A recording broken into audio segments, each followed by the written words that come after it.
Music chose me. I didn't choose music. Um, when you're offered, £1,000 a week, and it was a choice. It was fate, kismet.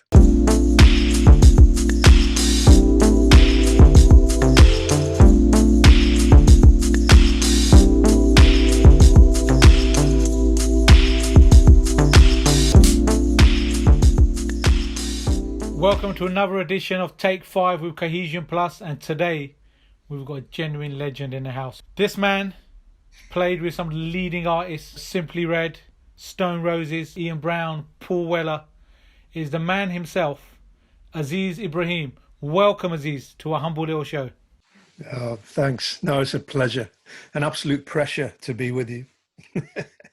So, Aziz, how was it that a son of, Pakistani immigrants, and you become a guitarist for some of the, massive bands which I described earlier, Simply Red, Stone Roses, the work you guys did with like Paul Weller. Please tell us about your journey. I never wanted to be a musician. My first love is actually basketball. That's my first love. And as per usual, to South Asian parents, you're going to be Dr. Saab, you're going to be lawyer. That was my route. But music chose me. I didn't choose music. When you're offered, £1,000 a week, and it was a choice. It was fate, kismet. I just chose that route, and I've never looked back because it's nice to diversify. I really like that side of it. So, what were your kind of early inspirations? I mean, were you from a musical family? How did you get involved? I'm motivated by anger. So when somebody says to me, oh, you're Indian, you're Pakistani, you're Bangladeshi or Sri Lankan, and you should just play cricket and be a doctor and a lawyer, it angers me, but it fuels me to almost challenge people that, okay, I'm going to play rugby and basketball, not cricket and badminton, and I'm going to play the electric guitar. Everything that is atypical, that was the route, driven by anger, through school and bullying and racism. All those things fuel me to do things which challenge the stereotype. And that's what I'm about, challenging the stereotype, always. So when your parents come across, did they originally move to Manchester, or was that where you moved to later on? They're originally from Amritsar in India. So we're Punjabis by birth. And then my father was in the Reuters Press Association. And after he left the army, he did journalism courses. And he got a posting to the Manchester, and settled here in the late 50s. I was born in 64, believe it or not. I know I look so young, but... I understand, you started playing in kind of pubs and, in working men clubs when you was quite young. How did that all kind of come about? I started playing when I was about 7 years old, and I saw a guitar at school. My school teacher was playing one when we used to get the free milk, and then you get a guitar out, and then he starts strumming away on it, and I was just like, wow, what is that instrument? And that's how I got into the guitar at 7 years old. And I learned to play the guitar from the library. Okay. It's so weird. The library in Longsight used to have a lending scheme for vinyl and for cassettes. So I used to take something home every week, learn to play it, take it back, borrow something else, learn to play it. The big influence came from Western bands, from those cassettes and pieces of vinyl, which are like Deep Purple and Led Zeppelin and Pink Floyd and anything that had guitar. But my very first influence was actually rockabilly. Okay. I was probably like the first Pakistani rockabilly in the country. And I learned all those Elvis, Eddie Cochran, and early influences like Buddy Holly, and you name it. Because I had a lot of guitar, a lot of twang guitar, and that was the early influences. But it never stopped. It just went from genre to genre to genre, and it came full circle back to my own identity, and learning from Indian classical music and from pop from Pakistan and India and Bangladesh. And so from obviously working man clubs and doing gigs, how was it that you then ended up playing with some of the kind of biggest bands in the kind of 80s and 90s and the noughties? I was playing in a lot of reggae bands, mainly in Manchester. And I even had the privilege of working with Dennis Brown and Barrington Levy and Freddie McGregor. And I was working with a band in London called Rebel MC. So I met a lot of the junglists and the drum and bass guys and Double Trouble.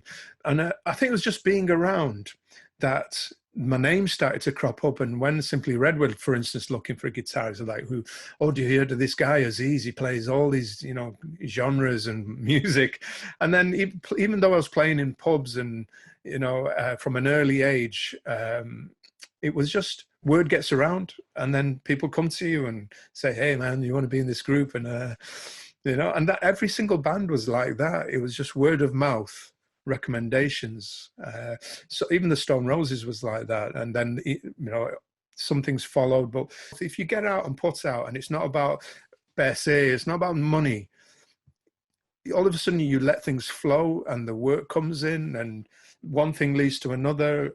And if you do get on with people, it helps. And it can just lead to wonderful things. It can lead to touring the world. It can lead to recording with, and just lead to record deals and publishing deals and endless things. And what is that feeling when you're performing on stage and you're doing your solos and there's thousands of people just focusing on you? It's the greatest feeling in the world. The highlights, I could say, like 150,000 people in Sao Paulo football stadium, and in like eight in the evening, looking at 150 beautiful brown-skinned people. And even on the other sides of the fences, there's all these kids from the ghetto in their hundreds of thousands. And it's just some of the greatest shows ever. But my best place that I've ever played was Pakistan. I couldn't believe it, you know, to be playing the roots and rediscovering your roots. It's such a great vibe, because what you find is that people love music no matter where you're from. And Pakistanis or Indians or, as I said, Sri Lankans or Bangladesh, there's no difference. People are just, they love music and they flock to it when it's available. And those are the highlights of my life, really, playing to young people like that. Now, what are you up to now in terms of the music industry? What's your involvement? I know you're doing a little work around kind of digital and stuff. I spend a lot of my time learning from young people, from gamers, from YouTubers, from people who are doing, conducting podcasts. And I really take on board how they do it, because they're already pro. But from a younger perspective, what I've learned anyway is that there's all these social media platforms, whether it be Snapchat or TikTok or Twitch or something, you know, or gaming. That's the roots for me, you know, new avenues to learn from. And that's where my output is, you know. If I want to put out to Spotify or any of the other platforms, you know, I'll be on DistroKid and Ditto for releasing music. You've been involved for many, many years in on the kind of music scene. How has the kind of recording process changed for you now compared to when you first started out? There you go. I mean, what I've talked about is how it's changed. You know, my approach now is mobile devices. So anybody who's interested, whereas before where I was all about computers and about hard disk recording. Yeah, hard disk recording, it's a digital recording, but I would be about palm held, you know, mobile phones and an iOS device or Android device, an iPad or tablet. There's so many apps. I mean, I use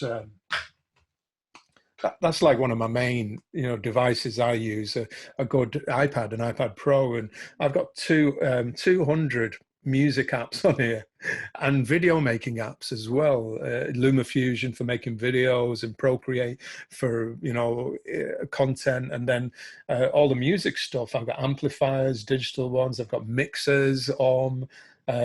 Loads of plugins. And for me, this is the future, because laptops, yes, if you can afford them, you know, computers, if you can afford them, but I want to travel, you know, or if I can't travel or I've got to stay on my own, then something like this, which is just on a battery, you switch it on, you can make music in seconds. Plug a USB mic into it, you're making music, and I can share it straight away, you know, with the apps that are available, and they're free. That's why I say use these things, because these things are free.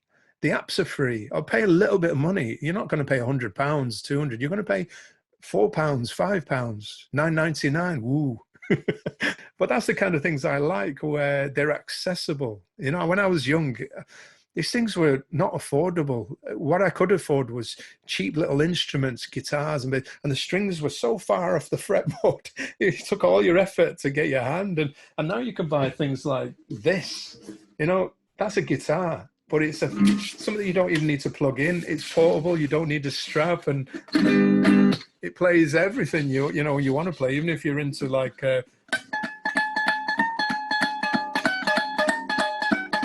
you know, it's a great little device. I mean, this one's from Yamaha, but they're cheap and cheerful, and you can play, travel, record, iPads, phones. And I like it because it's connected to your social media straight away. And it's all about how you share and how you connect with people. Ask any young kid.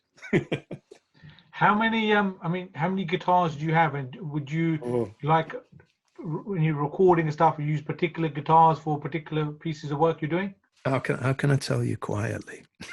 I've got, I've got 50 guitars, 50, 50. And that's not including my drum machines and my samplers and my desktop computers and my mobile and my whatever, instruments galore. You're right.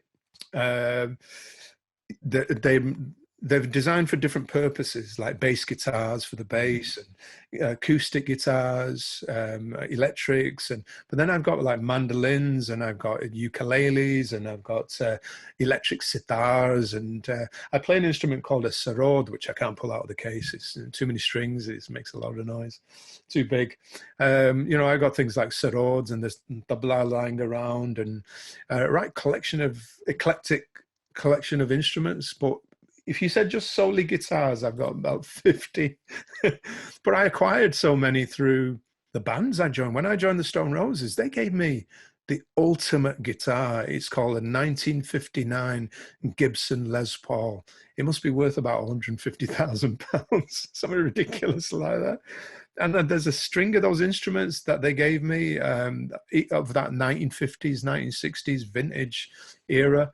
But then as I got older, the manufacturers started to give me instruments. So I'd get 10 guitars from one company and 10 from another. It's all of a sudden this huge collection of guitars surfaced. And then I got signature instruments with my name on them, and that I had designed, things like that. So I live in a world of musical instruments and technology, and I love it. And do you would you still practice? You still rehearse? And every day. Every day. Does that answer that question? No, it does. No, I find it interesting. So, like my brother is quite an accomplished dowd player, but he will practice every day as well. Yeah. And and I think that dedication it provides longevity, and it keeps you fresh. Well, it's motivation, to dedicate yourself to something, but it's more about, are you motivated to? It's like I'm inspired by my own motivation. I'm self-motivated, I will entertain myself. As a child, I've always done that. But on the other side, like I said, I'm motivated by anger that people label me and stereotype me. It's like being a woman and being told you can't do this and you're not capable of doing what men can do. And the same way, being brown or being from a certain part of the continent, your heritage, that anger I channel into a positive kind of energy to accomplish. And I don't need anybody to pat me on the back. I'm happy when I've achieved something and I go, I did that. I got there by myself, despite not being white, despite not being whatever, having money. And then that it kind of generates self-pride, and maybe not pride, but respect, self-respect. And you stop putting yourself down. And I just said something there, or despite not being white. And it's like, I don't want to be, but I feel that respect and pride about my own culture. And that's it. That's the answer. Did your parents ever come and see you play live at some of the big stadiums and stuff? My parents have never been to see me play, bar once. My mother came to see me play, and that was only because I wrote a Punjabi symphony Okay. for the Manchester Camerata Orchestra, which is a prestigious Manchester orchestra. And they work a lot with, the bigs. Like if they do contemporary stuff, it'll be Hacienda Classical. That's their tour. But I wrote this Punjabi symphony, which was about partition, and also about my father's journey, Lahore to Longside, Amritsar to Lahore to Longside. And I wrote this symphony, and it was a sit-down affair for 500 seated at home in Manchester, Theatre One, and it was a 500 capacity theatre. So my whole family came. So my mum was in a comfort zone, my parents, and all my sisters were there actually, and my brothers. So and by all sat there with my mum in the middle on the balcony in the best seat in the whole theatre. Apart from that, they've never come to see me play because they've got that mentality of like, it's not respectful. Koi izzat nahi hai is cheez, they're like, it's not respectable. So they're kind of very much about, get a proper job. And so that one show was the only time that my mum and dad ever came. And my dad passed on, God bless him, in 2006.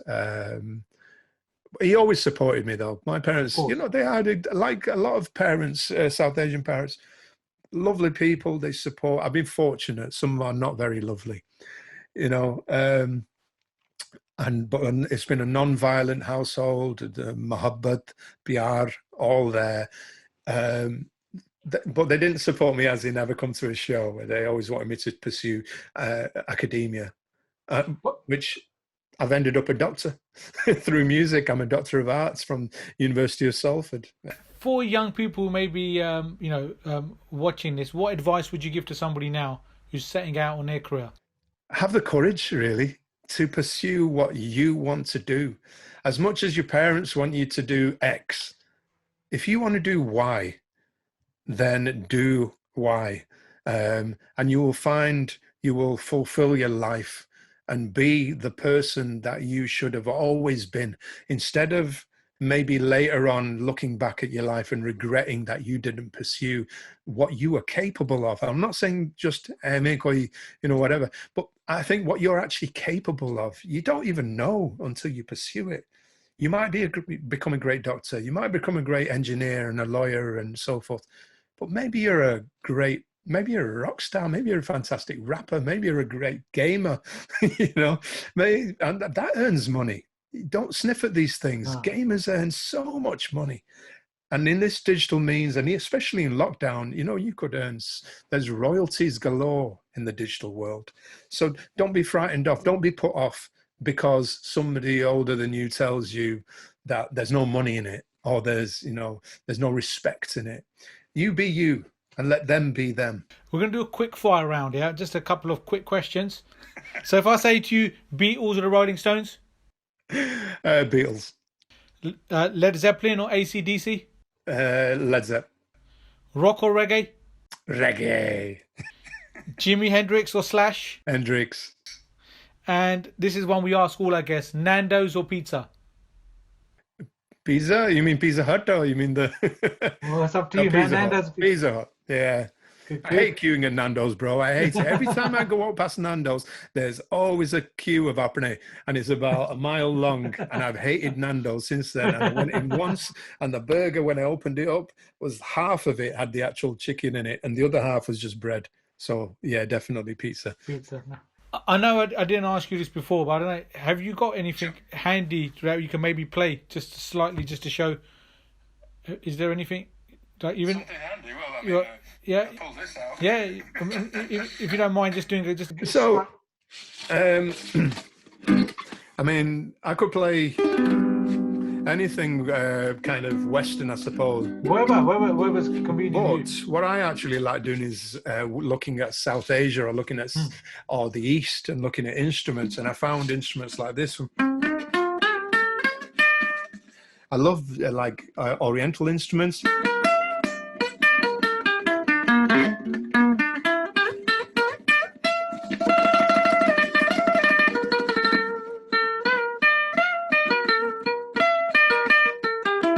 So I love instruments like that. I love the sitar, but it's very hard to get out of the guitar.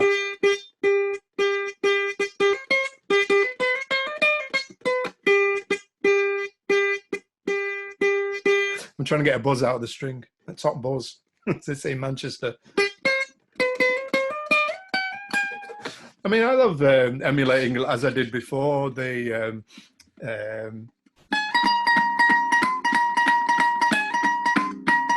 I mean, Punjabi MCs was always close to my heart, bro, because they broke it big time, you know. But I mean, I like playing bass on it.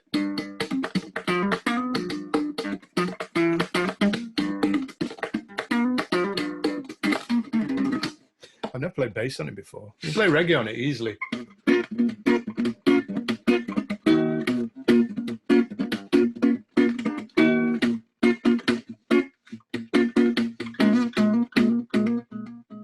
I could never afford that pedal. It's called the echo pedal.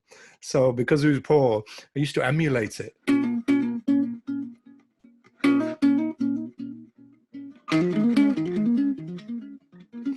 But that's what comes from, you know, loving playing, but not being able to afford something. You develop foundations like that. Yeah. Thank you ever so much to Aziz Ibrahim, a legend. Very, very... Nah, man. Thank you. Humble that you're on a humble little show. No, thank you. Shukriya, man. Great to be on your show. I'm going to big up your show everywhere from now on. Thank you.